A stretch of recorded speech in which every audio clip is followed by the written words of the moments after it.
Well, let's speak to Michael Bociurkiw. He's a global affairs analyst.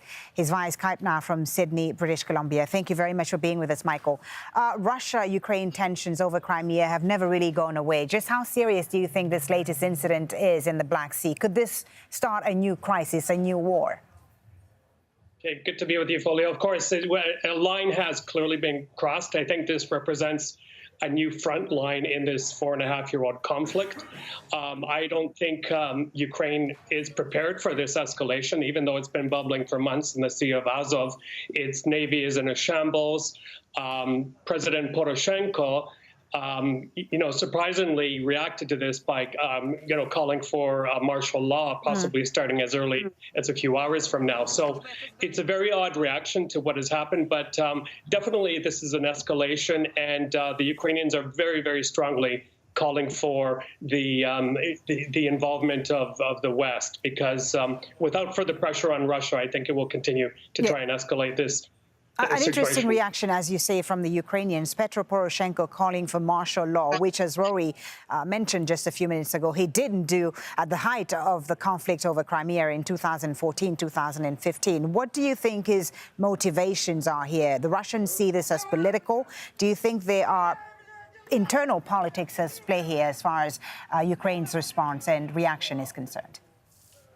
Well, I'm sure Western diplomats in Kiev are baffled right now trying to figure out why this happened. There was no warning of it. Look, cynics will say that Poroshenko is in very, very deep political trouble. As Rory pointed out, his popularity ratings are very, very low. And this is a good distraction because, with martial law, the elections can be delayed for next spring. Also, media outlets can be controlled, protests can be canceled, NGOs won't have the freedom of movement or freedom to do things that they once have. So it's a very worrying sign. And I should also add that at a time when Ukraine is just bouncing off in terms of investment, tourism, martial law sends a very, very bad signal to anyone on the outside to come to invest in Ukraine or visit Ukraine. What about on the Russian side, on Putin's side? What do you think has led to this Russian move now in the Sea of Azov? What's the strategy here from Putin? What Putin did is vintage Putin. He tends to act when the West is distracted. For example, Trump is, distracted by his own falling political fortunes in the United States.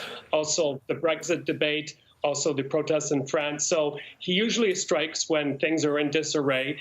And, I think that unless the West reacts very, very quickly and very harshly, Putin will continue to destabilize, will continue to cause this kind of turmoil in the Sea of Azov. And that is going to put a very, very big economic stranglehold on Ukraine. So briefly, are you expecting anything from the Security Council meeting later today? More sanctions on Russia, perhaps? I think we'll see more harsh words all around, but no, look, Russia has a veto there. Nothing will happen on that side. NATO and the EU have come out with strong language. So has my own government of Canada. But we've seen in the past that Putin doesn't react to strong language. Sanctions, cutting off of travel, property purchases, that sort of thing. That's the only thing that he understands. Thank you so much for speaking to us, Michael. Michael Bociurkiw, Global Affairs Analyst, joining us there from Canada. Thank you. Thank you.